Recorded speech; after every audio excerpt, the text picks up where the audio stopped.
Why fight maritime corruption? Corruption erodes trust between businesses and destroys the reputation of companies. Without trust, healthy economic development is not possible, and as a result, individuals, businesses, and whole societies suffer. Corruption is illegal in most countries and is widely regarded as a crime resulting in prison sentences and corporate fines.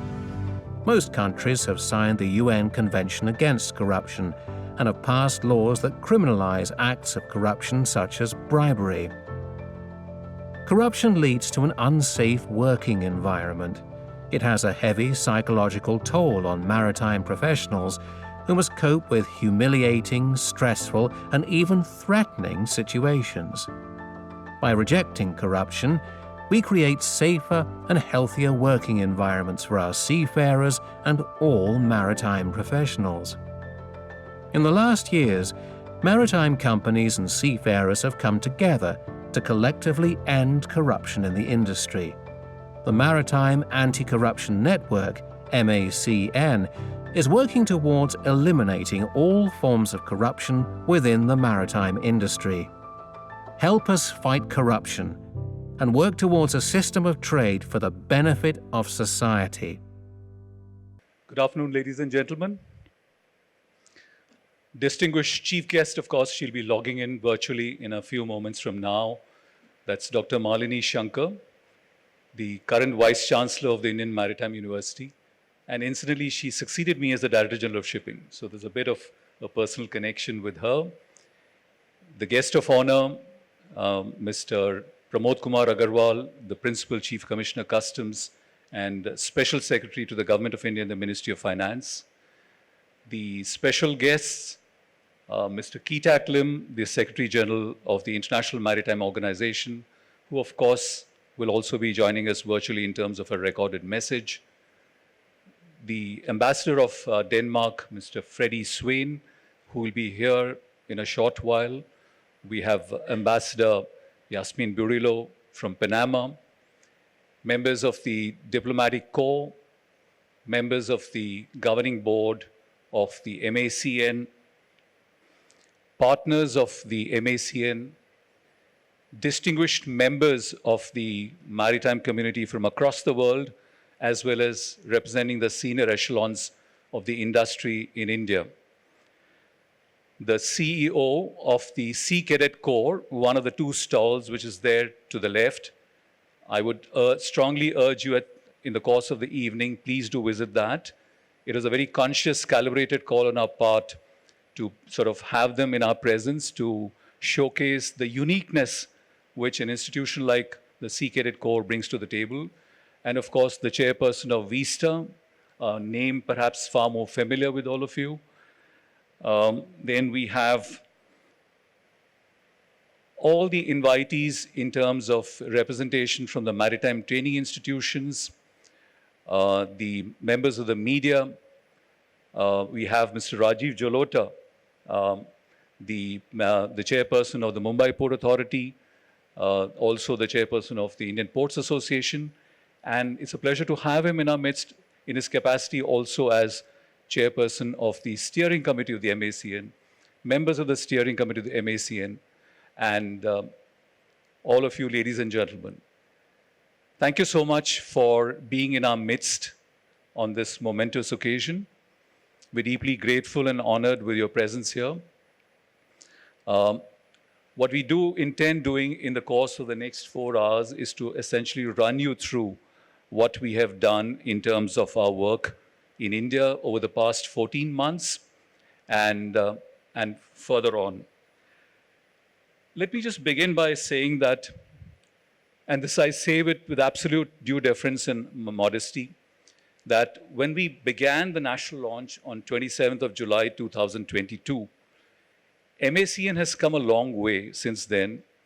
And in terms of the sheer expanse, the breadth and the depth of the engagements it has had, the salient work that it has done in the tripod of the pillars, the 3 pillars which sort of pivot the MACN as a philosophy, which is collective action, capability building, and collaboration. So all of these verticals we have been able to straddle very, very successfully. Just to give you a sample overview, we have done 63 engagements in the course of this 14 months thus far, which virtually tantamounts to one engagement per week.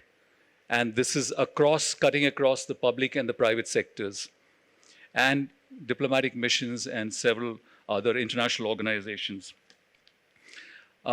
So it's a matter of delight to showcase this to you as we go along. Without further ado, let me also sort of highlight one of the key USPs, the unique selling propositions of MACN in India. And I say this again with humility, is that apart from the multitude of services which MACN offers to its member companies, and dare I say that we also offer our services even to non-members.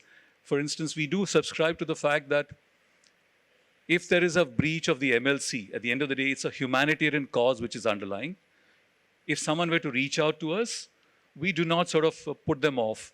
We have been, in fact, there are specific instances where we have sort of given them relief and amelioration wherever there was a nuance of corruption involved in the course of their outreach to us. The USP that I'm talking about is a very niche area, and that is the dimension of our articulation of public policy proposals. And simplistically put, what we have done is basis an empirical analysis of the data and the evidences which we have gathered in terms of the number of incidents that have been reported to us, as well as the pre-arrival notifications which have come in from various member companies. We've been able to do some form of data mining and try and figure out as to what are the causative factors underlying these corrupt incidents. So it is my conviction, having served for 37 years as a career civil servant until about 6 years ago, that at the end of the day, you might combat individual instances on a case-to-case basis. Well, surely that's an advancement of our mission. We need to be doing that. But over and beyond, there has to be a sustainable campaign, and the only way we can do it is try and get our act together in terms of policy prescriptions. Just to give you a nuance, for instance, what we have already recommended 2 structured proposals to the Government of India so as to ensure that systemically, in the form of a business process re-engineering, we ensure that these proposals gain traction. So these are finding their way in the upper echelons of the government for consideration, and we hope that some of these, which of course we will dwell as we come along in the subsequent presentation. So this is something very, very distinctive that we do, because we believe that it has to be sustainable and systemic at the end of the day.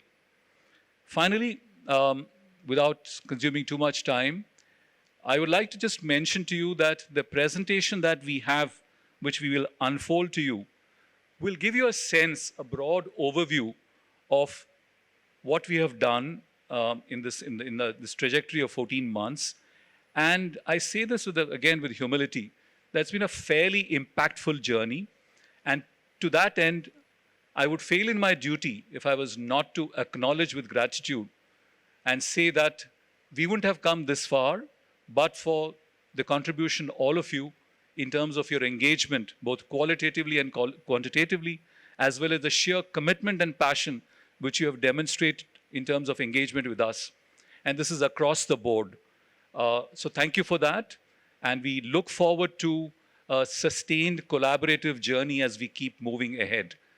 With these few words, I now, as the sort of anointed master of ceremonies, may I now invite on stage, and I have the privilege of saying so, Captain Rajesh Unni, the Vice Chair of the Maritime Anti-Corruption Network. All of you are familiar. He's also the founder chairperson of the Synergy Marine Group. And Captain Unni, please do come up and please share your perspectives in the next 10 odd minutes. Thank you so much. It's a privilege having you. Thanks, Deepak. I'm not sure I'm capable or worthy enough to share my perspective on this, but maybe I'll try to keep it simple. But first up, to everybody that's here, thank you. Friends, thank you for coming up and spending time. And I think it's a very important issue. One, personally for me, because my granddad was a farmer, And perhaps the reason I left that space was because maybe my grandparents felt that they had to stand up to something that was wrong. And what essentially happened was that every year we were selling away some piece of land to manage the cash flow. So somebody had to get out of that space. And that's what actually got me out of my comfort zone. So this is also close to my heart because I think this is the right thing to do to create fairness for everybody. Having said that, I think MACN to Cecilia and the team have huge admiration because it's not easy, one, to be able to attract talent, especially in today's world, to come up and say, okay, I'm sorry to say, but maybe we don't pay you enough, but that's not the point. But I'm just saying that, how do we attract people to come and stand by and work so hard for something that they believe in so much, which will create larger impact beyond their own self. So I have huge admiration for you all. And I think given that it's only a decade old and now that we have over 200 organizations that are part of this journey, I think it's phenomenal. And I feel that the impact that you are able to create across regions is something that you should really feel proud about. And to everybody on the team, I know how hard you work. So just on behalf of all of us here, thank you. The other thing, I think, on MSCN, I think there's basically two ways of looking at it. One is to say, I think Cecilia was joking with me yesterday during the board meeting. She said, listen, you're on the GMF, but you don't get the people that we get. Maybe it's true. We don't, maybe her point was you have a lot of CEOs coming up and spending time, but you don't get people across the supply chain, which is, I think, a very fair point. And we are making an effort, Cecilia, on that one. Hopefully we'll get there. But having said that, the good part of MACN is that you get people across the supply chain, multiple stakeholders, which means that there is a collective thinking towards the larger good of creating, a very unique place to be in. So I think that's one area. So external focus on how do we build multiple stakeholders together in a platform and then try and address key issues. The second, I think, is also internal, is to how do we build the capabilities. So one of the things that I really like about the new model is also to say, okay, we have certain capabilities that are in-house and that's centered around Copenhagen, for example, but we're also creating a team around local areas where we think that we really want to get in. And India being one of those places, I'm so happy and so proud that, this is a different India, Cecilia. I can tell you this for sure. We really feel that we want to challenge the status quo. We want to make sure that everybody has a fair opportunity. Everybody has a chance to succeed in the right way. So I think the commitment from MACN is great and we welcome that. And as an Indian, I feel very proud and happy about it. And I promise you that we will take this very seriously and we will do whatever we can to make sure that this is a very fair place. And this is personal also because when we started Synergy, we were forced to change the auditor in 3 years because people just felt that we can't trust you. We can't trust the numbers that you put out. So we had to go to one of those big fours. And I have this constant battle with KPMG telling that you guys charge me a fortune for hardly any service that you give. But it is the reality because there was lack of trust and we wanted to address that. So from that perspective also, I want to say that was in 2009 we changed. It's a different India. And I promise to you that we will work extremely hard. We will work with you and make sure that you are able to measure impact in a very meaningful manner so that all of us can tomorrow be proud about the fact that we came in here and we did make a difference. So that's our commitment in return. Right? And having said that, the last thing that I hope that we can also address is that it is not possible without collective involvement. And I feel genuinely that if you focus on the current business and operating models, it's, I genuinely feel that if you do similar things similarly, the results are going to be similar. And people in the office and some of the Synergy guys sitting here saying this guy is going to open up and start again. But the fact is that I think you need to do different things differently to have different results. So what we want to see in India is to try and see how we can capture data, how we can use that information to drive some insights and behavior, because there's so much of discussion in shipping about data. And I just basically feel that we are creating faster caterpillars and not a butterfly. Because what we're essentially doing is taking data and visualizing through BI and calling this transformation. It's not going to transform anything, in my opinion. So unless we can drive insights out of this data and change the way, because of that insights, and change the way we act and behave, And I think we want MACN as one of those platforms. So I know we have built tools. So how can we use the tools? How can we encourage adoption of these tools in India so that we get those information and then we are able to kind of work on that information? And I genuinely think that it is a collaboration between private and public. And I think we are prepared, we are ready. And I think that's why I think I'm a firm believer of things that happens in interface. A lot of things actually happens in interface, and I was talking to some of my friends in MIT the other day and said, you should create an engineering study on how do you work on interfaces.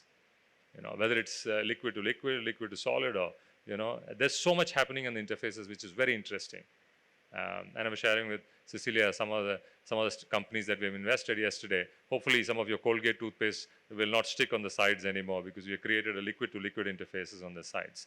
So I think that's where I think the beauty of public and private partnership, the interface that we can work on, I think we can throw out certain things that maybe a human mind has not yet, thought about. So with this, I just wanted to say thank you to each one of you on behalf of the board and everybody behind MACN for, coming all over to India, giving away your time. And I hope that this is a very meaningful experience, and we have tried, I think, as the Secretariat, to create an experience for each one of you to participate, share. We would like to listen. Like my wife thinks that I listen less, and she says that's why perhaps now after you retire, you will hopefully listen more. So we are in the frame where we will try and listen more and hear your stories, share your concerns, be absolutely open about it. Married for long, feedback is a gift. No is perfectly an answer. Don't worry, just come out and be honest. And then hopefully we have some action plan at the end of 2 days that we can all take back and apply and make this a better place. And it really means a lot. We have villages that we work with. We have 18 villages in Odisha we work with. And the issue of corruption is so deep-rooted, where people were given permissions to build homes, and suddenly they figured out that these homes are not rightfully built, and it was destroyed. At the end of the day, it affects, people who just have their dreams built around, a small home. So I genuinely feel, and we have seen that when we have gone about and building these communities. So it affects every one of us.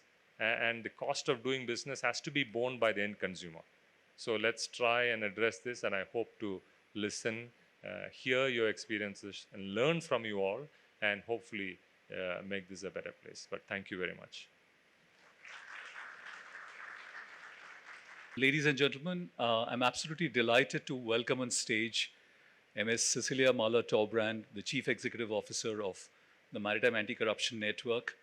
And a huge thanks to her, my colleagues in the MACN Secretariat, as well as to Team MACN India for the incredible work that's been put out. May I request Cecilia to please join us. Thank you, everybody, for coming here today. And I'm really happy to stand here on this specific curtain raiser event. The term curtain raiser is a term that is used to prepare for a larger event or a set of activities. And I think in this case, this event really serves as a milestone for MACN's work in India. Everybody who's here who've been part of the change, and all the members who've traveled overseas to take part in what's actually happening in India, in Mumbai, together with MACN. But it also serves as a door opener for how we can truly engage and continue to make impact in India, because it's not just about this meeting, it's also what are we coming out of from this meeting when we all go back to challenges, paperwork, or whatever task you have in front of you. And I would like to take this opportunity to reflect a bit on the journey that we have experienced in India. So in 2015, we sent a letter to the sitting Director General of Shipping, asking for government engagement. We were far smaller in 2015, and we didn't have experience as we would have today. The letter reached the sitting Director General of Shipping, and I'm glad that he then supported our request and that he continued to support our request as he's now started as the role as senior advisor for MACN in India. So thank you, Deepak, for believing in this very small, young initiative back in 2015 and for continuing to support and mentor this today. A year later, we had the pleasure to get the support of his predecessor, Dr. Malini Shankar. And we piloted a Say No campaign with support from already then various government agencies, but also the national maritime associations, many of them who are sitting in the steering committee today, who again believed in our efforts. So thank you, Insa, Cecilia, Mansa, and many of them that we will hear from today. You were part of our belief already a few years ago. I will not take what we've done year to year, but after the pilot, we built on this experience in Mumbai. And MACN has then, as you will hear today, been very happy to invest more in India and see the important actions bearing fruit in terms of help desk, motivating by high resolution of success in cases, and also more broader government collaboration. If I analyze the work in India, I believe it's been motivated by the private sector, who really genuinely believe that improvements in one of the world's largest trade hubs is very important. It has been motivated by the government, who really has articulated a commitment to integrity and ethics. The motivation is there from both sides, but we have enabled this motivation by actions when these two stakeholders are coming together. And that's why this is so important. We have buy-in, support, encouragement from the private sector, and we have buy-in, encouragement, and support from the government side. And if these two tango, magic can happen. One of the things that makes MACN successful is also that we can articulate devastating consequences in a very specific way. We've all heard corruption is cancer, corruption is, damaging to societies, but what does that really mean? And that's why sector-driven initiatives like MACN, which you are all a part of, are so important. We can articulate what does it mean for a port agent who may work against different standards of integrity when he's supporting his customers. We know what it means for a local business who wants to export or import or get access to an international market, but the cost for export, for example, is simply too high due to requests for illicit payments, so opportunities are lost. We can also, and finally, the other element of this is also seafarers around the world, their workplaces, they're sailing, and we know that we have an obligation to make sure that seafarers can operate in a safe and predictable world. And we know already now that is expected from the next generation of seafarers. So that's why MACN is looking at this very much from a seafarer perspective, and it's really important that we hear their voices, we hear their perspectives, and we listen to their solutions on how we can be better in combating things on the ground, in the ports, etc. I am 100% convinced that the successes in India so far and what we can build on will create sustainable solutions for what I would call better port integrity across all ports. But India is a continent in itself, and north and south and west and east are very different. So we as MACN, we as, having this global scope, we are also completely dependent on local experts, national engagement, guiding us on how we find the right solutions as we expand across India.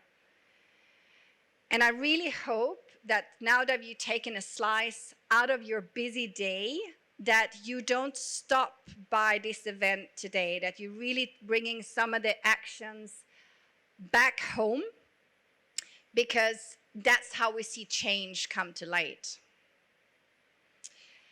I was given this little slot in the agenda for two purposes. One was to reflect on MACN's journey, and one was also to have the pleasure to also talk about how MACN connects to the global agenda. So with that, I also want to present a bit what we've done in terms of the work we've done at the IMO. And this is a very important part because the work we do on global level also ties into what every member state of the IMO needs to do.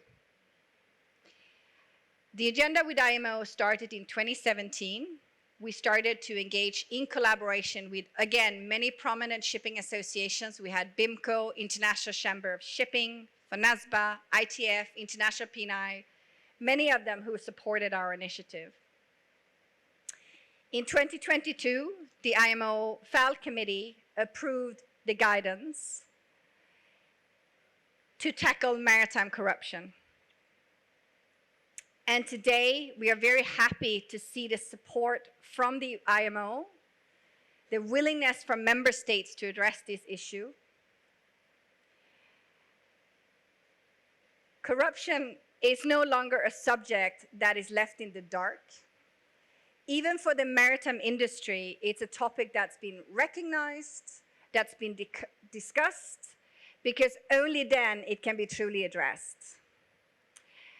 And with this few minutes of remarks, I would like to also take the opportunity to thank the IMO Secretary General for his personal remarks celebrating our work and highlighting its importance in a virtual regard. So ladies and gentlemen, as you just heard Cecilia, the CEO, indicate the level of engagement of the MACN with IMO for the past 6 years and counting, we have for you a recorded message of Mr. Kitack Lim, the Secretary General of the IMO, who at the end of this calendar year demits office and completing 2 terms. So may I request that clip to be played, please? Excellencies, ladies and gentlemen, distinguished Maritime Anti-Corruption Network members, I'm honored to address you today and express my gratitude for the invitation. Shipping plays a crucial role in the global supply chain, transporting 11 billion tons of goods annually. Unfortunately, corrupt practices impact legitimate shipping and the port operations, posing challenges to seafarers and the global shipping community while hampering trade and investment. IMO is committed to preventing and combating corruption in the maritime sector, and IMO's Facilitation Committee has been actively addressing these issues, developing guidance for anti-bribery, anti-corruption practices, and procedures at the ship-port interface. The path forward in the implementation of these guidance lies in the cooperation between all stakeholders, regulators, governments, and private sectors, ports, and the seafarers. I'm immensely proud of the progress made by member state and the industry in placing anti-corruption at the forefront of our agenda. Our maritime industry is among the world's most significant, but our duty is to ensure an ever safer and more sustainable maritime trade. Congratulations on your remarkable achievement thus far, and I wish you a successful conference. Thank you.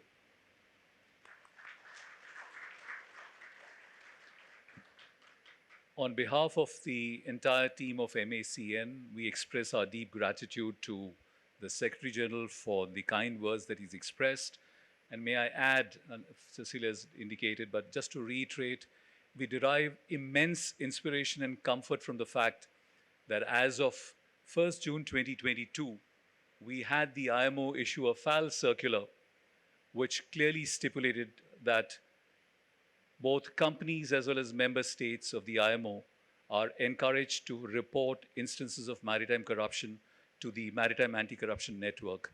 I think that was, in a sense, ladies and gentlemen, a validation of sorts of the body of work which MACN has had over the past 12 years of its journey and going forward as well.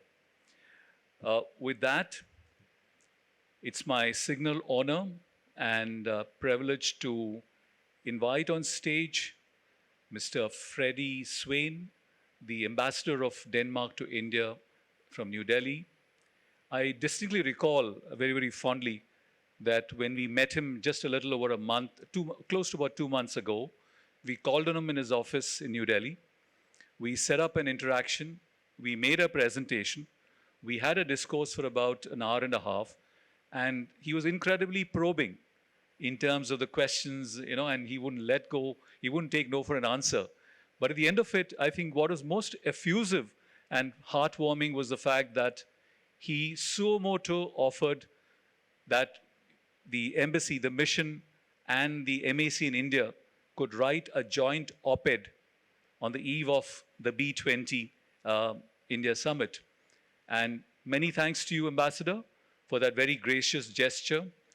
And I'm also immensely pleased to share with you that the draft which was circulated, which was put up by us and shared with the mission, was eventually vetted by the ambassador and has now seen the light of the day in terms of its release in an international magazine dedicated to both trade and the maritime economy.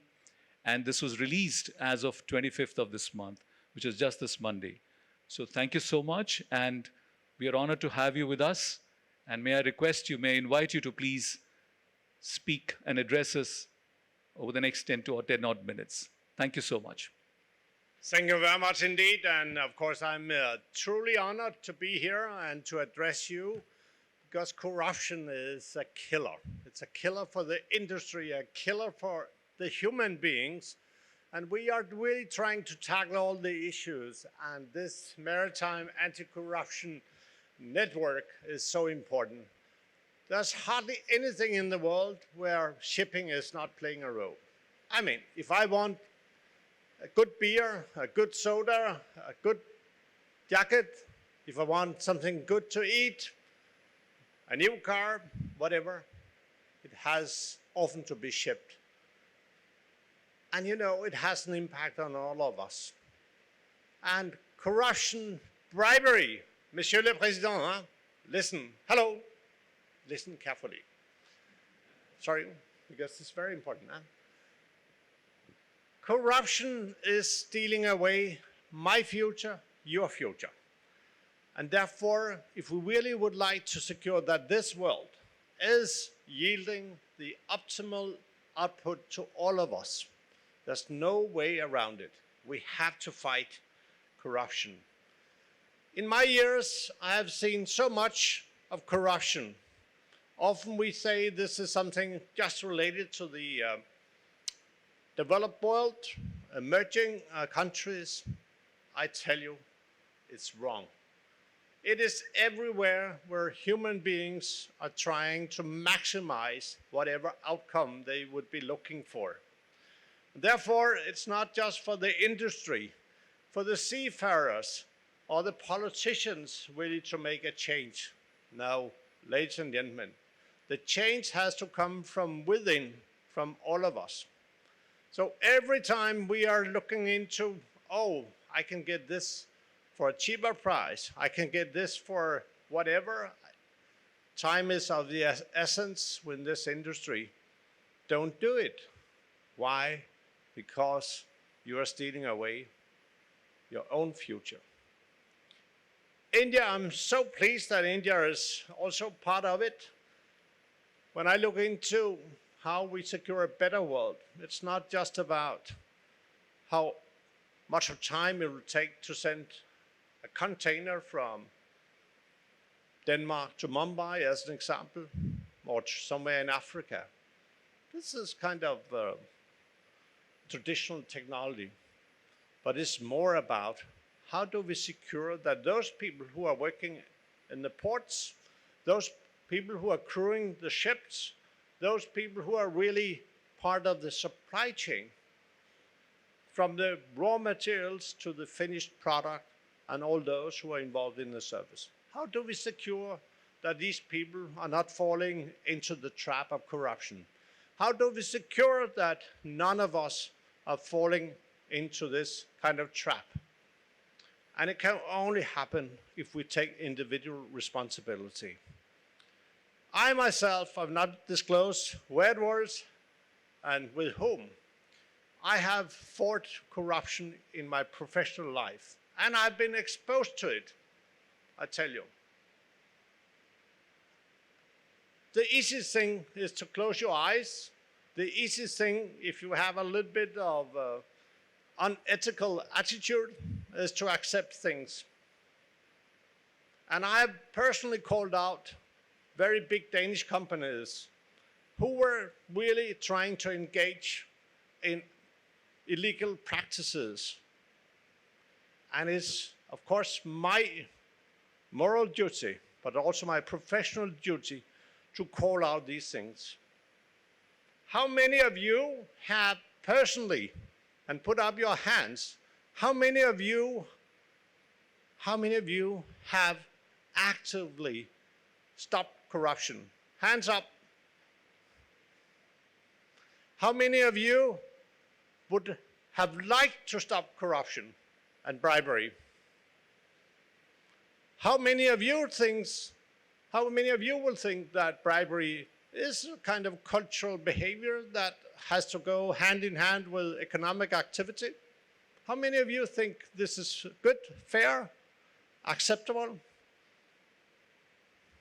I see no hands. I'm a little bit surprised and happy, of course, but it's the only way forward that we ask ourselves this question: how do we stop it?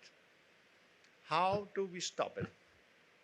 And therefore, this Maritime Anti-Corruption Network is the key in perhaps the most important global industry that we ever have seen.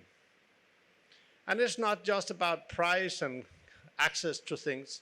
It's more importantly also, how do we secure a better living, a better standard for those people being part of this global supply chain, the shipping industry, the terminals and all that. But also, if we want to stop the climate changes that are impacting our individual lives every day, the more time we put up hassles and bribery, corruption, all of these two things are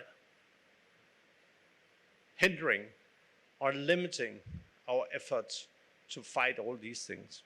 So it's not just about securing that a vessel can sail from A to B. It's also the handling in the ports. It's also how we take things from the ports, put it on a truck or a railway or into the railways. This is a far bigger question. And I tell you, next time you are being exposed to it, then you might recall my words. How many of you would ideally fight corruption and bribery when you are being exposed to it?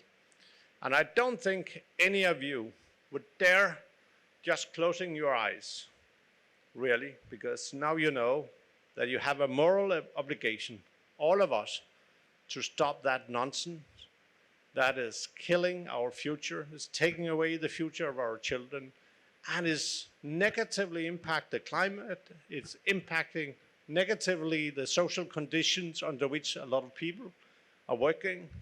It's also really destroying livelihood of so many people who are forced to deal with these issues. It's time to reflection. It's time for reflection. It's time for you to take individual responsibility. And when we sat in my office, please come up, Mr. Rao. When we sat in my office, I had to ask a lot of questions. Isn't that right? Yes, absolutely. Deepak? Yes, indeed. Yeah. For sure. I had to ask a lot of questions because it's not every day I have a person coming to my office and saying, I'm fighting corruption. So Deepak, you are a fantastic guy because you broke the wall.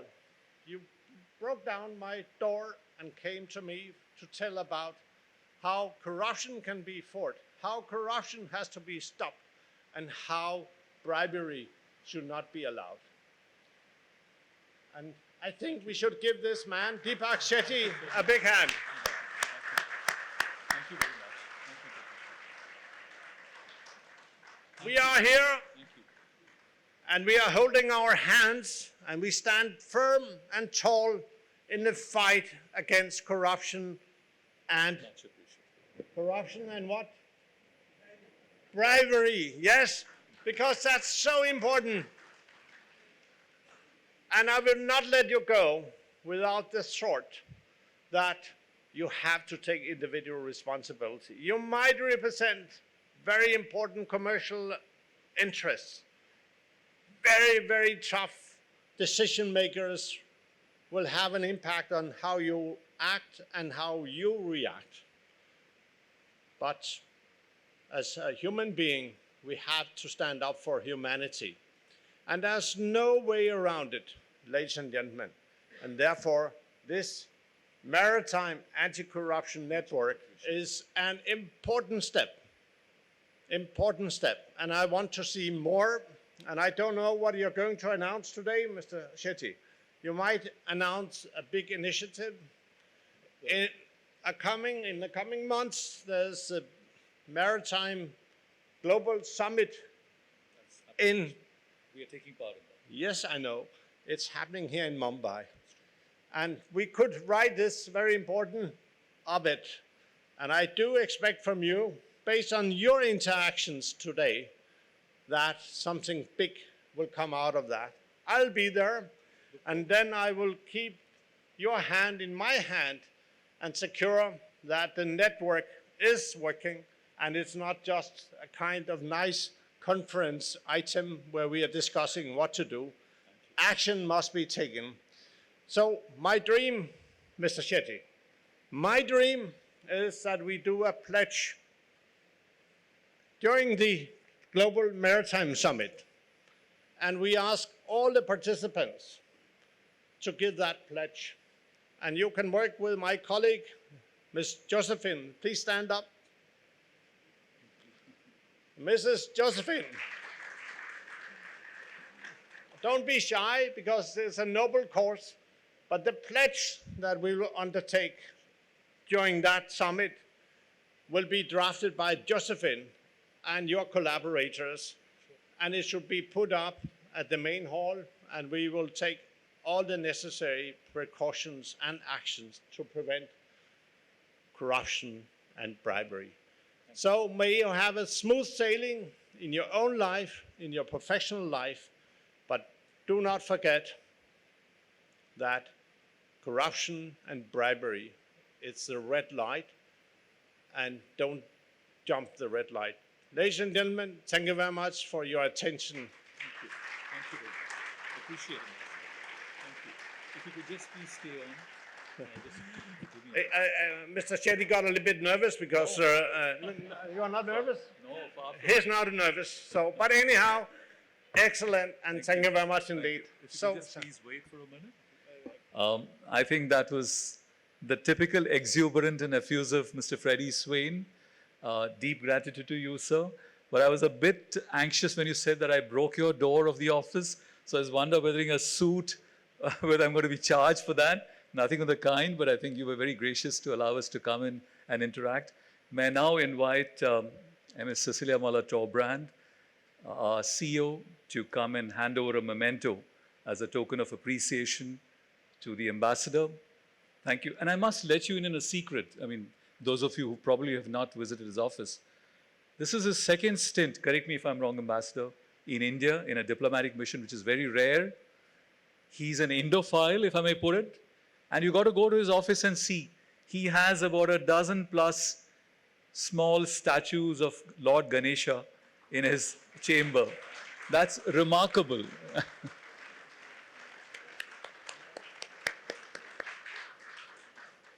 Oof, that was a very tall ask, but I'm sure I think we'll be able to sort of measure up to that.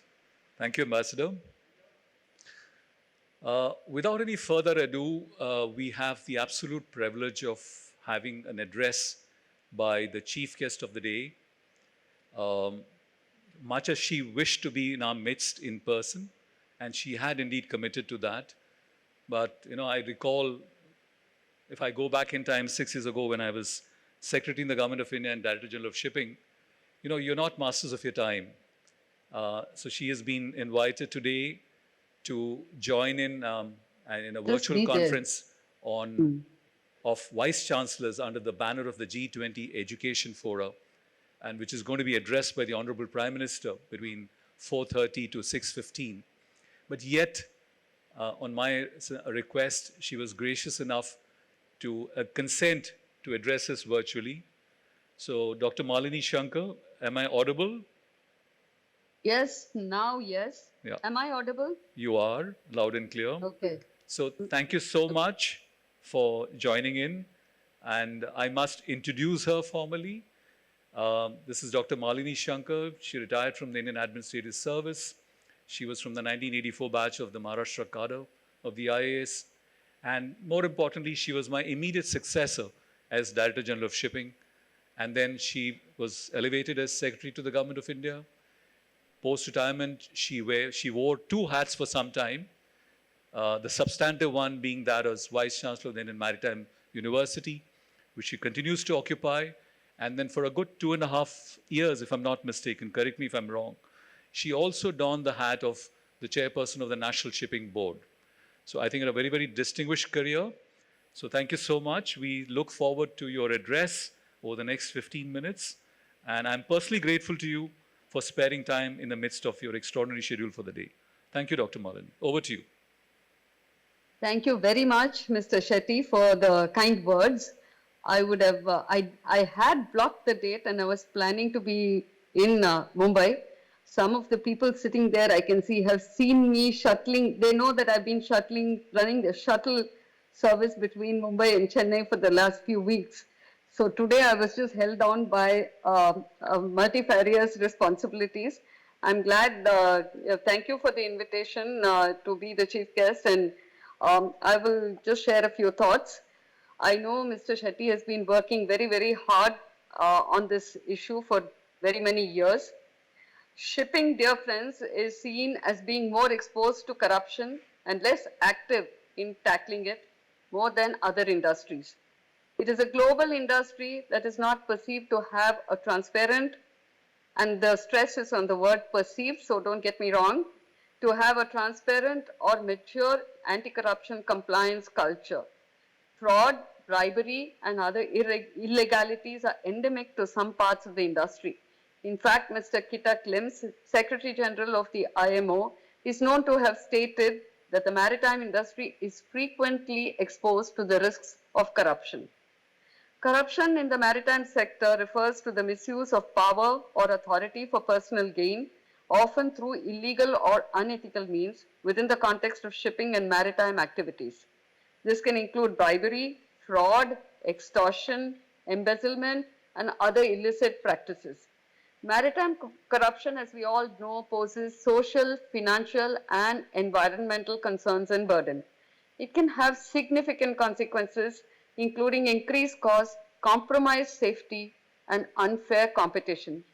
It imposes a large cost on both maritime industries as well as on port countries, increases operational costs, and can endanger worker safety and well-being, especially if facilitation payment demands are accompanied by extortion.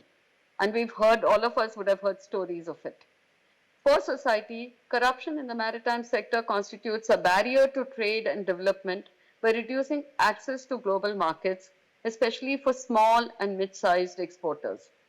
According to a study effected by the World Bank, bribery constitutes or tantamounts to an additional tax on companies of as much as 10% of sales in high-risk markets and over 5% in many other countries. Moreover, maritime sector corruption can facilitate tax evasion, diverting public funds, according to the World Bank.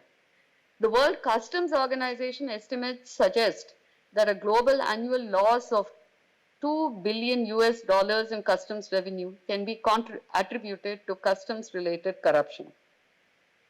The Maritime Anti-Corruption Network was founded in 2011 when many companies, in response to enactment of the UK Bribery Act, when many companies were obligated to review their anti-corruption policies and programs. It was established, as we all know, as an industry-led initiative to work collaboratively to free the maritime industry from corruption and to promote fair trade benefits for society at large. The network comprises of vessel-owning companies within the maritime industries as well as companies such as cargo owners and service providers. MACN and its members work towards the elimination of all forms of maritime corruption through 3 C's: capability building, collective action, and collaboration. The organization understands the complexities of corruption in the industry and emphasizes that driving changes is much easier when the industry works together in fighting this battle. The anonymous reporting mechanism has collected close to 50,000 reports of corrupt demands globally, covering over 1,000 ports across 149 countries. MACN has also identified a list of corruption risk hotspots. Rent seeking in the maritime industry is a multifaceted problem that obviously calls for a multifaceted solution requiring both the private and the public sectors as well as other actors to work together to align standards, protect crew members, and strive toward sustainable trade and development patterns. In their paper titled Curbing Corruption in Shipping, Sector Reform Experience, Vidal de la Blache and Paiman have categorized corruption risks in ports, in customs, in chartering and procurement, in financing, and in ship-to-ship smuggling. Reducing corruption in the shipping industry, according to them, requires reforms at 3 different levels to bring about change in the situation. These levels are at the port level, company level, and transnational levels. At the level of ports, the issue is being enabled through a series of initiatives which include online processing of clearance documentation, development and clarification of SOPs of port stakeholders, establishment of a port-level complaints mechanism for potential and actual acts of corruption, introducing inspectors' rotation in ports and terminals to hinder collusion and development of improper arrangements, and automation of customs administration. At the level of the company, the reforms call for building confidence of and giving support to the masters to be able to negotiate.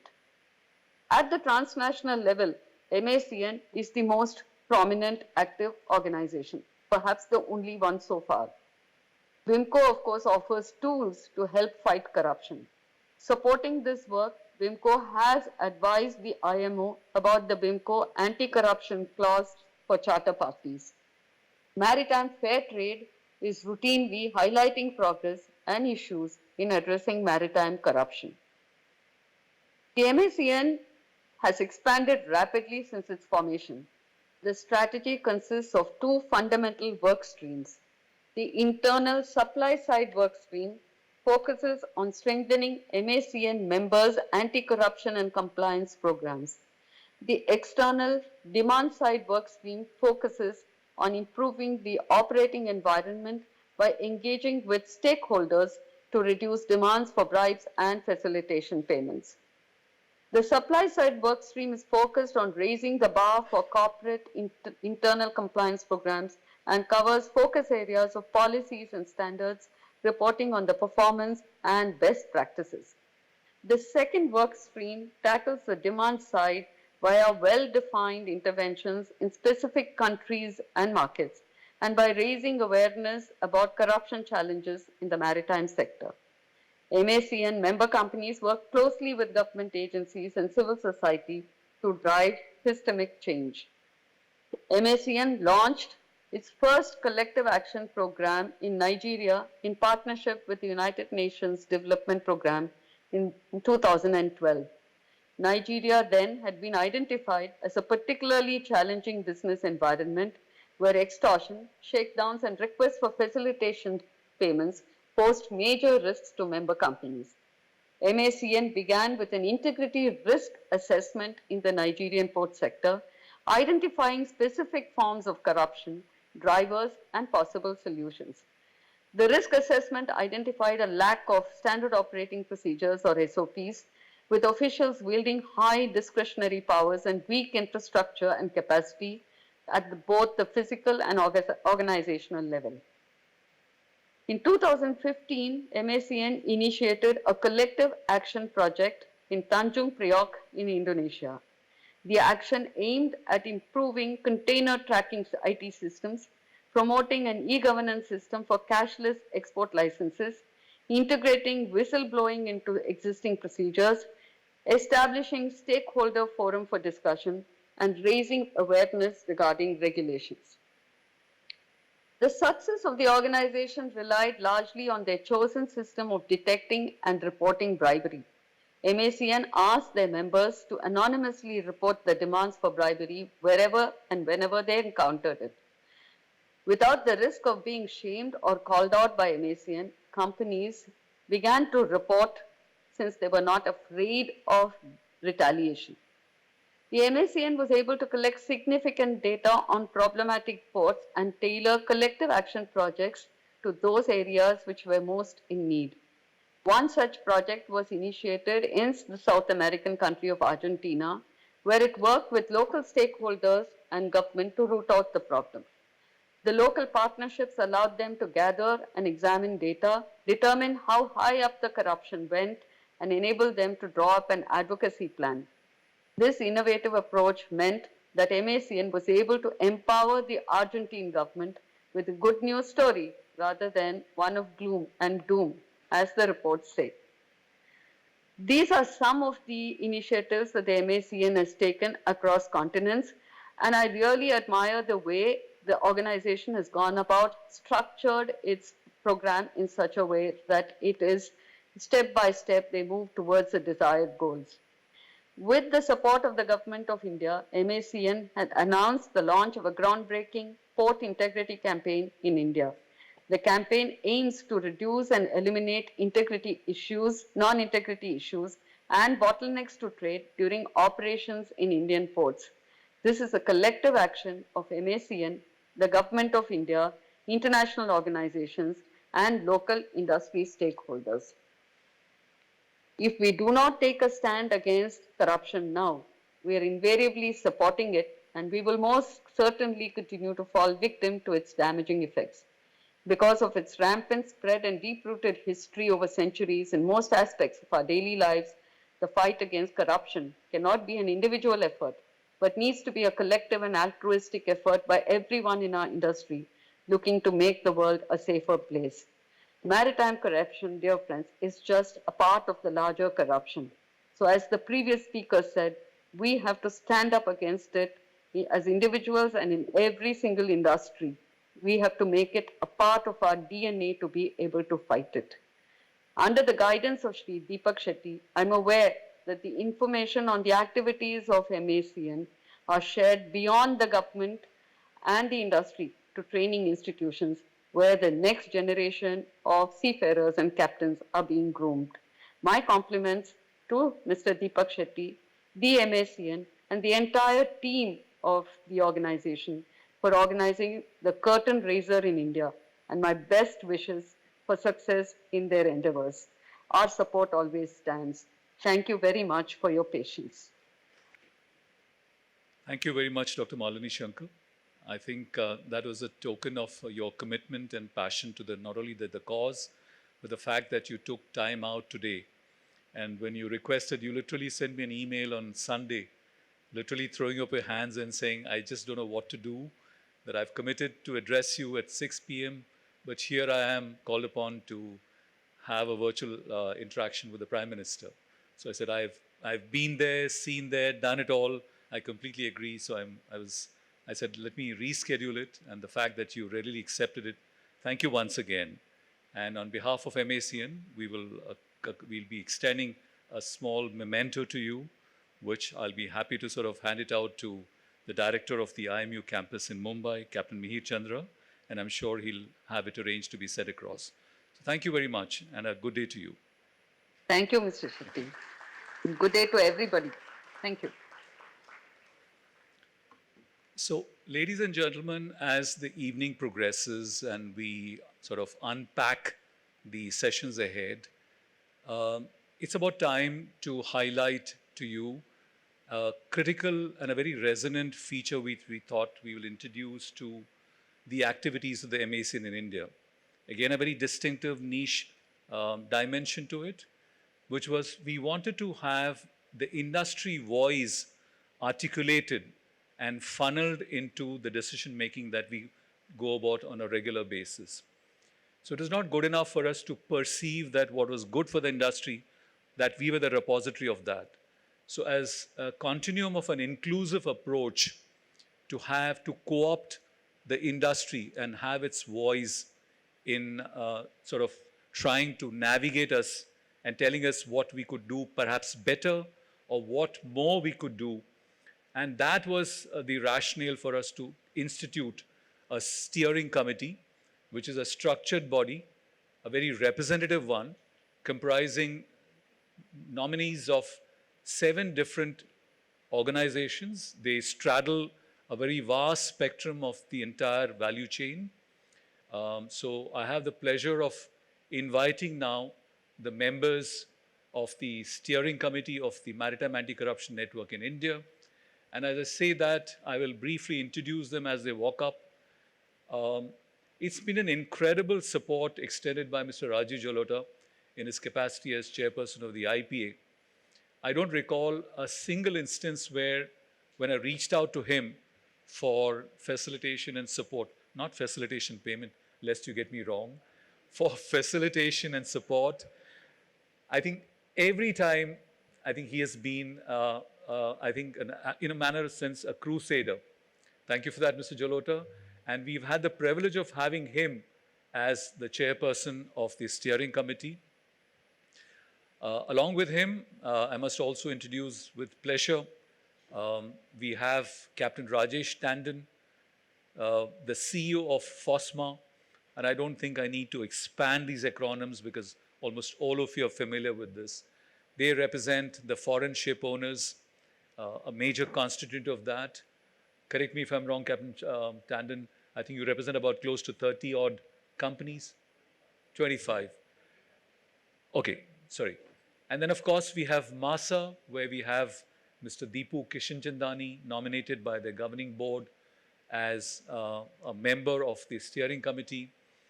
We've also had CSLA, which has nominated Captain Deepak Tiwari. Unfortunately, I think he's had to travel this morning. So in his absence, graciously, Mr. Sunil Vaswani, the executive director, has stepped in. So he is the 4th pivot. Then we have Captain K.N. Debu, representing Global Met. The reason why we decided to co-opt Global Met stands for Global Maritime and Education and Training, is because capacity building is a critical piece of the work that MACN does. And that's what we wanted to bring it to the table in India as well. So he represents Global Met here on the steering committee. We also have the port agents represented by Mansa. We have Mr. Rajneesh Khandelwal here in our midst as an executive committee member. And last but not the least, we have the Indian National Ship Owners Association, represented by Mr. Anil Devli, the Chief Executive Officer of INSA. Just to sort of take you through the journey very, very briefly, as Cecilia did mention, right from the time in 2015 when MACN came into India, the INSA sort of shepherded and handheld MACN in its journey.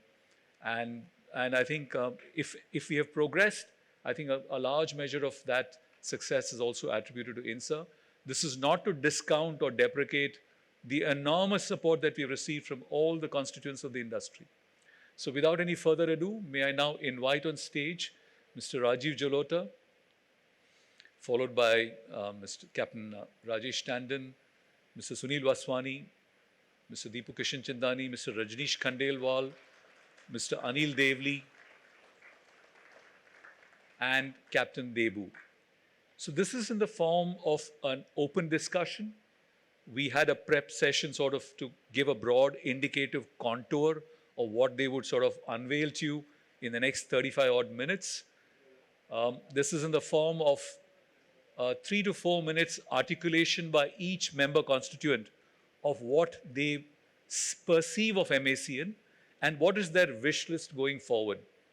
But beyond that, we've also structured some very simple illustrative questions, which will be sort of, which there'll be a free flow. And with this, I will hand over the proceedings to Mr. Rajesh Jalota.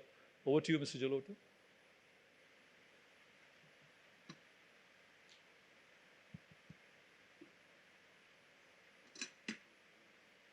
Thank you, sir. In fact, we are representing the steering committee of the MACN in India. I believe it is brainchild of Sir and Cecilia that they are experimenting this, and we are the guinea pigs. But it has been an amazing journey so far. What he did, the experiment of steering committee has been made in such a way that a public sector individual has been made the chairperson, so that all the private sector guys who are associated with the maritime sector, both from the shipping side and the port side, they have the issues. They can bang on the public entity, and with a belief that yes, something good will come out of it.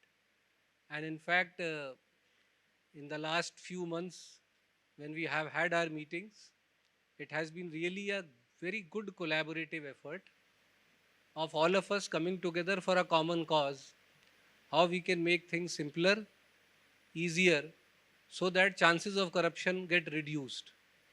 And wherever corruption happens, there MACN India chapter is doing its bit. So the way we have structured our committee meetings, that we take inputs from the incidents that get reported, which MACN has a very, very beautiful system of analyzing, and then that analysis is placed before the steering committee, which gives a lot of food of thought for all of us to improve on systems. We generally try to look at ways that how system improvement can happen for the larger social good. Sometimes the industry members really get agitated in the meetings, which is very obvious, and it is good. And then they provoke me that this action has to be taken at the earliest. Sometimes Mr. Devli says, sir, it is needed that you should talk to that senior officer in Delhi, or Captain Tiwari, so he gets very agitated when he says, no, the PHO has to be put to task. And fortunately, with the efforts from this team, we have been able to take certain steps in putting good systems in place, and putting good digitized systems also in place, because I am chairperson of the Indian Port Association, and we are developing the National Logistics Portal as well. Now we have less time because we have, I think, overshot some of the earlier program. So we'll give few minutes to each of my co-partners of the steering committee, and we'll start with Anil Devli ji, INSA, that you are representing a very big fleet of Indian ship owners. So what do you think about MACN's work and your challenges while encountering corrupt behavior, corrupt practices as far as ship owners fraternity is concerned? Thank you, sir. So quickly coming to the point, I think the fact that we got this opportunity to partner with MACN and to work initially with Cecilia, and then under the guidance of Mr. Deepak Shetty, is enough evidence of the fact that we as Indian ship owners very strongly believe about the need that while India grows economically, it's also important for us to be able to project as strongly an image about India, its systems and its people. So to that extent, I've had a chance to work along with Mr. Deepak Shetty and the other people from the MACN team. And I think I would say to myself as MACN, I think we are doing a wonderful job. I will say this to myself. I don't want to be humble here because credit must be claimed where it is due. Insofar as your second question is concerned, it is a challenge a lot of times. I have been lobbying for the shipping industry, sir, for the past 12 years. And I will say just one single thing that keeps me going all the time is good people. I have met good people, and I'm not saying this to you because you're you, but I've met good people like you. I have met good people like Mr. Deepak Shetty. I have met Dr. Agnihotri, all the officers that I've met. And if anything keeps us going, it is because of these wonderful officers, people like you who are willing to lend your hand out, assist us, guide us, tell us what are the right things to do.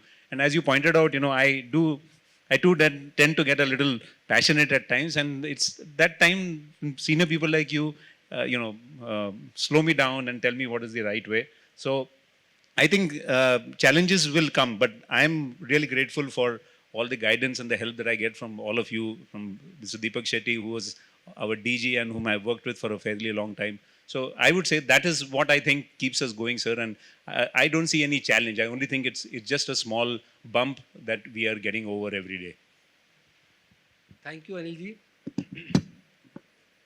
In fact, his passion we come across very regularly and routinely while dealing with issues that he tackles with INSA, and he is a great repository of market information.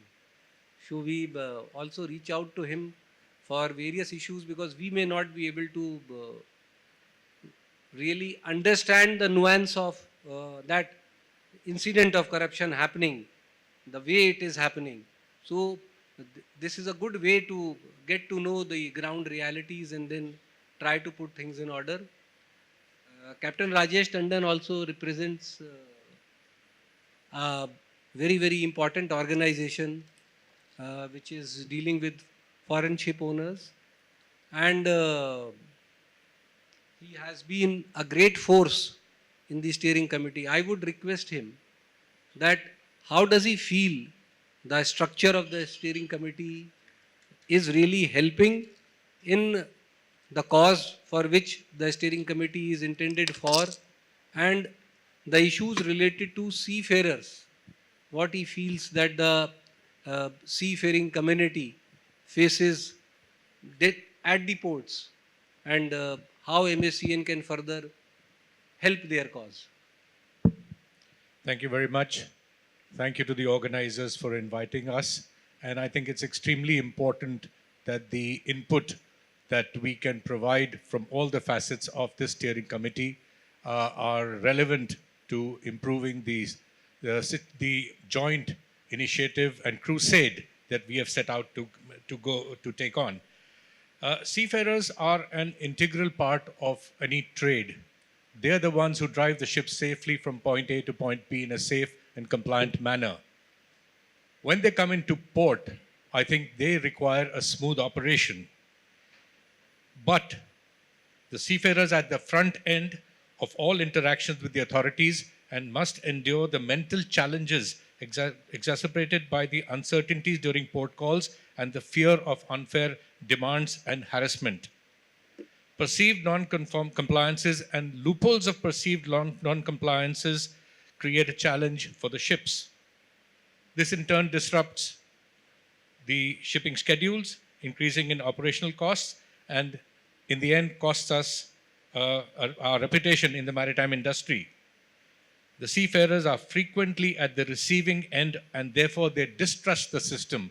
I can say this with a position of authority because within FOSMA and my colleague here, Masa, we are employing close to 80% of the Indian seafarers working on foreign flag ships. So within the Indian system, sad to say, sir, but we distrust, the seafarers distrust the system. The employers, and there are several employers sitting here, have a responsibility to ensure that the crews are well trained in compliance with the local laws as well as the maritime regulations. But above all, the operators themselves need to be aware of the ground realities in each geography. And that the no blame culture does not just exist in the manuals. I do believe that business can be carried out, and we have seen that with the intervention of MACN when things get reported, are addressed and matters are put to the logical conclusion. But with all due respect, sir, if I can give an opinion, hazard an opinion here, whatever you are doing is reactive. I think what is required is an institutional change in the system. Wherever there are these pinpricks and the possibilities of corrupt practices, which is generally, as the Honorable Ambassador said, human intervention takes place, we must weed that out. I know we've taken it up, and thank you, sir, you have taken up several of these points with the ministry. But I think there is hope, and I think MACN is on the right track, and I'm happy to be part of it, and I think we will bring it about the right change together, sir. Thank you. Thank you, Rajesh ji. Seafarers have a really stressful life, and I have seen that in the last 3 years because it was my first experience in the maritime sector after I joined this position, that how tough a life is at sea. So when one comes to the port, really one needs a kind of a treatment that one looks towards coming to the port and dealing with government officers. Mr. Sunil Vaswani is representing the Container Shipping Line Association. Our steering committee member, Captain Deepak Tiwari, could not be here. So, Executive Director of CSLA, Mr. Vaswani, is here. I request him to share his insights as regards a major component of shipping industry, because the turnaround time of a container ship is crucial for fair play in the system, and the charter rates are so high that they are very much prone to corrupt practices, and how MACN is helping them and what they expect more from them. Thank you, Mr. Jalota. Good afternoon, ladies and gentlemen. At the outset, let me congratulate MACN very much, because CSLA has been one of the initial members of MACN, and I recall the time when I met Cecilia initially, and then of course later on Mr. Deepak Shetty. So let me congratulate once again both of them, because, and of course the rest of the team, because I could see the initial efforts, the strong efforts that went around to make MACN what it is today. And in a short span of a little over a year, I think a lot has been accomplished in India. And we are proud to be members of MACN. I think there's nothing better that could have happened to the shipping industry than what's happened now. That's MACN. So hearty congrats for that again. CSLA by itself, that's a Container Shipping Lines Association. We have 20 members in our fold. And as Mr. Jalota rightly said, that the turnaround of a container ship and of containers by themselves is crucial, not only for the shipping trade, but for the industry at large and for the people at large, because everybody, as the Honorable Minister, as the Honorable Ambassador himself said, is the entire humanity which gets impacted with shipping. Some of the things like for instance, during the pandemic, there was immense pressure on the shipping lines to put in extra services, to increase their capacities, to meet the demand. And that was the time when we were working, with our backs against the wall. And MACN also came along with us, and subsequently after the pandemic as well, when our capacities have increased, now it's become all the more important to have MACN with us, because our exposure has increased many-fold. As far as our government also is concerned, the government is in general, as well as the Honorable Prime Minister in particular, are entirely against corruption. This is absolutely at the top level, and also at the ground level, it's important for us to make sure that this happens. Certain things like the expectations that we talk about, although as I said that MACN has made a lot of progress during the last 1 year, the All India coverage, you've been expanding into other ports, which has helped, but the All India coverage not only in ports, but also in the ICDs would be helpful, because container shipping today is not only just port to port, it's door to door, and it's the inland locations also get impacted. Like Mr. Jalota said, one of the that I could give is, as far as the ports are concerned, you have the Port Health Organization. Currently, it's a manual process, but what we've been saying is that if it's an online process with all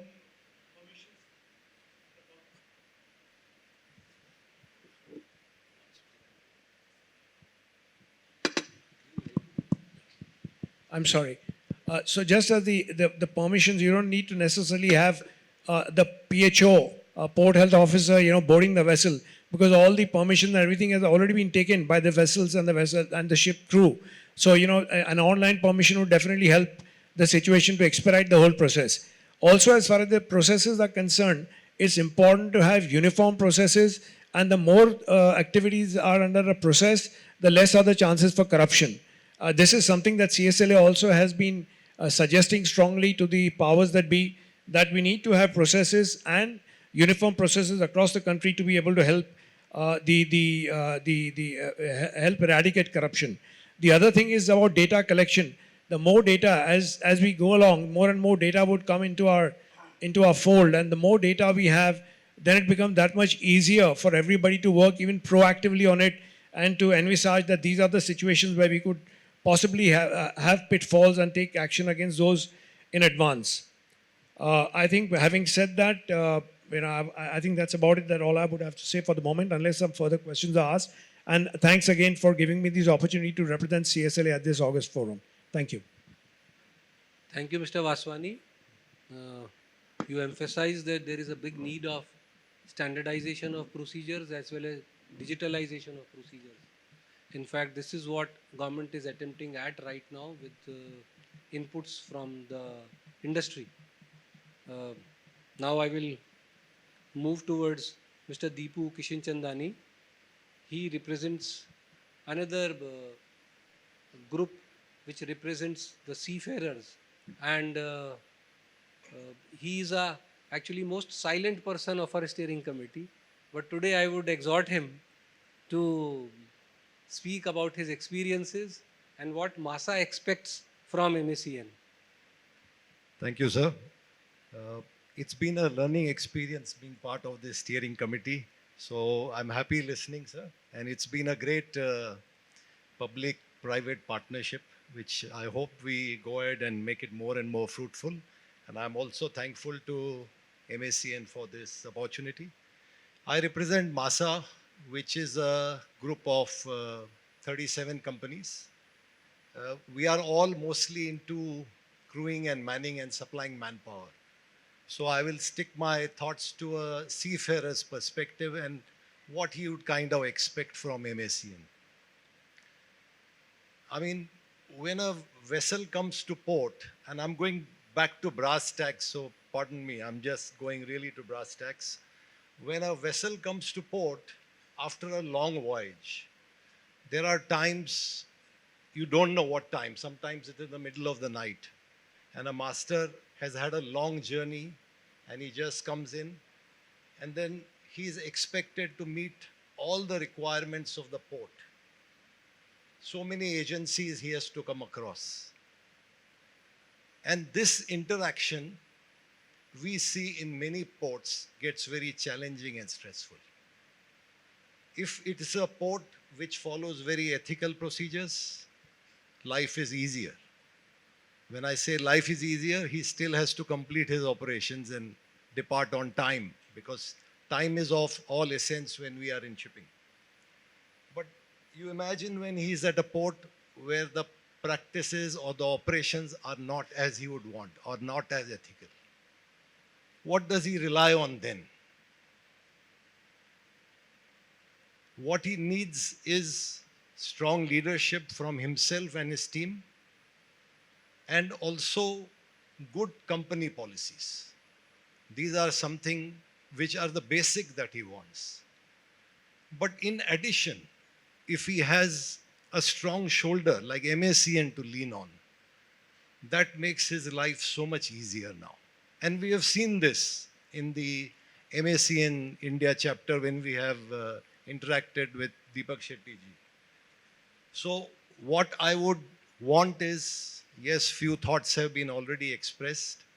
But first, I would want this MACN membership to grow. I was reading on your website that 50% of the total sea cargo is carried by MACN memberships. So, sir, the glass is still half full. We need to get 100% members. Then only we can say that we are achieving. So that's my wish at this time, that may the MACN get stronger, may the membership grow, and that we have a shoulder like MACN to lean on when a ship comes in port in every port of the world. Thank you, sir. Thank you, Deepu. In fact, in the steering committee, when issue gets discussed, so generally the data that is put forth by Deepak Shetty sir is that we were able to resolve this issue in 2 hours, we were able to resolve the issue in 4 hours, which shows that there is a resolve from both sides. At least that entity who is, though it is an anonymous kind of a system of complaint reporting, but says it is complaining. And the resolve of the public authorities to give justice to an unpleasant situation. And that is why it is more need of the hour. What Deepu says is that more companies become members, and those who are members, the incident reporting increases, so that we are able to tackle the issues in much efficient and better manner. Now I would request Mr. Rajneesh Khandelwal. He represents an entity, Mansa, that is actually working at the ports. And in fact, this was the association which I came across on my very first day when I joined as Chairman Mumbai Port Authority, and keep interacting with this association, which is all over India, in all the ports, and doing a human service in the most toughest of situations at many ports which are old ports. They work in conditions with machinery which is not conducive for modern day trade, but that is the way things are handled and continue to be handled in those old ports. So considering all these problems and challenges, now with ships not bringing their own cranes, you have to use cranes at the port, all these challenges, how do you consider that whether things are moving in the right direction or something more needs to be done as far as rent-seeking behavior is to be curbed? Thank you. Thank you, sir. In fact, as agents, we always think perhaps we are the smallest link in the entire logistics chain. And sir, just now, as you said, and which MACN also recognized that yes, we need to have agents association or the agents also on board if we have to fight corruption or if you have to make logistics improve overall. So thank you, MACN, for bringing us agents on board on this one. Sir, what changes that we have seen in terms of the past operations of the ships and the new operations, what's happening today is a ship owner sitting anywhere in the world, you have a ship nominated for India, you reach out, the first person you reach out is an agent to find out whether your ship is acceptable at the port or not. There are technical parameters of the ship, cargo handling things, and many other questions. We have found amongst the various questions, one question which always comes is, okay, are there any hidden charges? How difficult it is to have to operate my ship at so-and-so port. Today, after MACN has come in, I would proudly say, and perhaps in the last 2-3 years, I would proudly say many of our member companies, including my employer, we reach out to the ship owner and say, there are no hidden charges. Have your papers on order, have everything in order. You would not be bullied into paying anything. Gone are the days of Marlboro cigarettes and gratuities and all. We all knew about it. It existed for many, many, many years. There was this, corruption was the big elephant sitting in the room. Nobody wanted to talk about it. But MACN took it up, and as agents, we would say that our shoulders have become more strong because we know tomorrow if there's anything coming up, we have somebody to appeal to. And there have been instances which I think Mr. Shetty would cite later on. One expectation, sir, I would have from the ship owning, ship operating community over here would be while this is the best case scenario that I spoke about, there are instances where things are not as pleasant. Now, what's the worst case scenario that can happen over there? Your ship would not be held up forever. Maybe your port clearance would get delayed by a couple of hours. Please bear with it. Please bear with it. Support your agent who's working on the ground. He's putting up a brave face over there based on the assurance that he has from you. We are doing our best to ensure that the turnaround is the fastest, and we will do it. We have done it successfully many times. I think the next year when we meet, next year or thereafter in future when we meet, we would be able to cite many more examples than we have today. That's all I would like to say, sir. Thank you. Thank you, Rajni. In fact, he's been a very big votary of MACN in the steering committee meetings as well. When he says that a MACN ship is coming, life of an agent is much easier. That this ship has a tag of MACN and public authorities will respect that tag. So for him, life becomes easier. And in fact, a few months back, I was holding additional charge of Director General Shipping for a few months. And that time I came across the Maritime Training Institutes, that how important cog in the wheel they are as far as shipping industry is concerned. And I was also fortunate to witness one of the valedictory functions of Anglo-Eastern Shipping Companies Maritime Training Institute, and had a chance of being with Captain Devu for a few hours. And fortunately, we are in the same steering committee together, and he takes up that mantle of training, highly experienced trainer himself, and is part of Global Met. So when we are talking about new changes also happening in the shipping industry, greening, decarbonization and all, that is another challenge for the training industry to cope up with. With greening, I believe that there will be new issues on rent seeking coming up. I think we need to deliberate on them as well, how we can put good systems in place to tackle those very ambiguous things which for the next few years they will be quite ambiguous. So Captain Devu, please throw your insights on how the seafarers can be trained better to tackle such incidents, and how can they make use of MACN in a better manner. Thank you, Mr. Jalota, and good afternoon, ladies and gentlemen.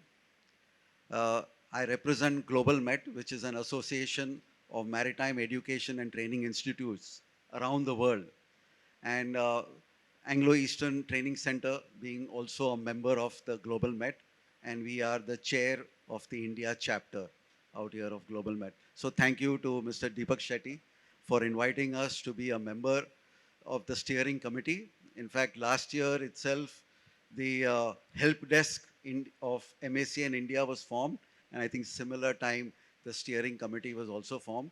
So it's my privilege to be a part of this steering committee, and also if we can personally also do little by little, step by step, little by little to bring about the demolition of the corruption and bribery in India and also all over the world. It would be a great step actually. And this is what MACN is doing. And India chapter, I am proud to say, is in fact doing very well under the leadership of Mr. Deepak Shetty. MACN has 7 principles, one of which is communication and training. Yeah? So that's an area, I think, where we can spread this message, spread the awareness of how big an elephant is the corruption in our society and what is MACN doing to eradicate that. So if we can communicate this message well across all over India specifically, I think we as a steering committee would have done its job very well. In fact, what better way to communicate and to bring visibility to MACN by publicizing the 100% record that India's MACN committee under your leadership, Mr. Soumya and Captain Rayoman has done to be able to solve any issues that were brought up to the MACN India through the pre-arrival notification and the information in case of any such corruption incident or a demand for extortion. So it's been a privilege to be a member here. And from my point of view, in terms of training, what all we can do to communicate this message across. One is, of course, firstly, the communication part itself. Can we also publicize the record, what are we doing, how things have got solved by MACN India to the larger public in India? Can we do that? Can we spread the message across to the seafarers of India and the world that we have managed to, in most of the situation, solve that situation without payment of a single rupee or a penny? So social media could be one of the methods that we could certainly use.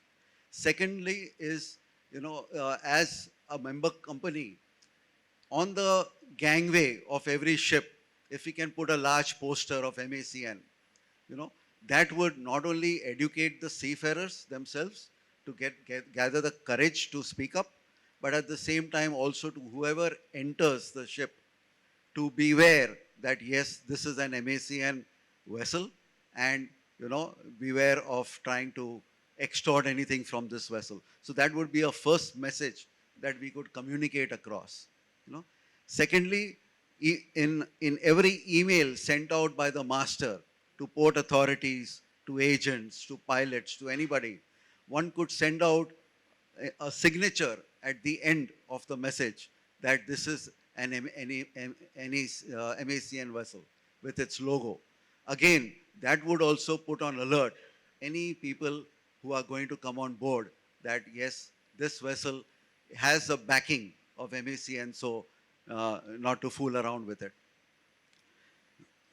And in fact, I must congratulate not only in India, also Nigeria, also Suez, I think where there has been a rapid improvement in the situation. So I must thank MACN for doing that. In fact, lots of seafarers have mentioned that they have really appreciated the work that it's doing. Coming to the training aspect, MACN has on its members portal videos which are already put up, which could be used by training institutes, and Global Met is spreading this message to its member institutes also to use those videos so that all stakeholders can be educated and informed and brought aware of the work that it's doing.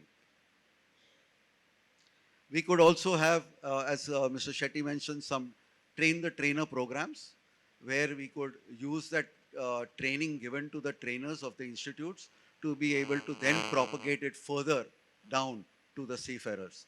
So we are in a process of actually discussing with DG Shipping how a small module can be inserted in one of the STCW courses so that the message can be spread out quicker than normal. And finally, to the masters and chief engineers on board. They, as I think Deepak clearly mentioned, they are at the sharp end and they require the support. Firstly, they need to have the courage to stand up and to say no to corruption whenever it's asked for. But how can that be done unless its company backs it up? And this I have seen in my own company, Anglo Eastern, as with the company backing, even though there was a continual harassment for a few hours by the port authorities, finally they had to relent and let the ship go. So this is where they need to stand firm, and you have to back them as ship owners and company people to back them to the hilt that yes, we stand behind you in all aspects, and you please go ahead and put your foot down and say no to corruption and bribery. So that's from me here.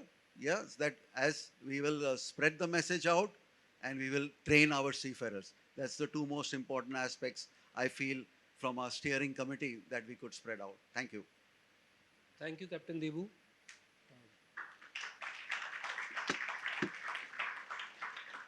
You have been an ardent supporter of anti-corruption movement, always, and now you gave some very practical suggestions also to MACN that how we can reach out to the bigger fraternity. In fact, now you can imagine that all our steering committee members are stalwarts in their fields and they represent their organizations very, very passionately. And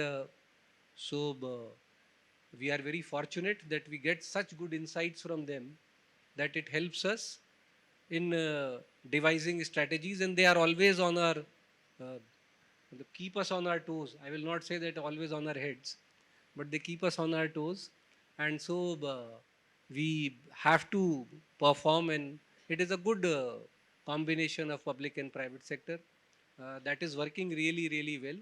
We still may be having some shortcomings, but those learnings now from various country examples of MACN, we'll come to know more people how they can join this movement of anti-corruption, and uh, I believe such insights, we have to look at training very seriously. We have to devise a good communication strategy. We all know, as I think most of you mentioned, that corruption is the big elephant in the room. It still persists. It may have reduced in extent, but yes, sometimes when it shows its ugly face, it's a real problem for the sector. So we have to be always on our toes, try to devise systems that help reduce, eradicate, try to reduce discretion as much as possible, and put such systems that an online approval without any physical presence is needed. So we should hope that the MACN movement moves like this, and we all continue to support it in whatever small way we can. So thank you to all my steering committee, and thank you, sir, for giving us an opportunity to present it before the August audience. Thank you.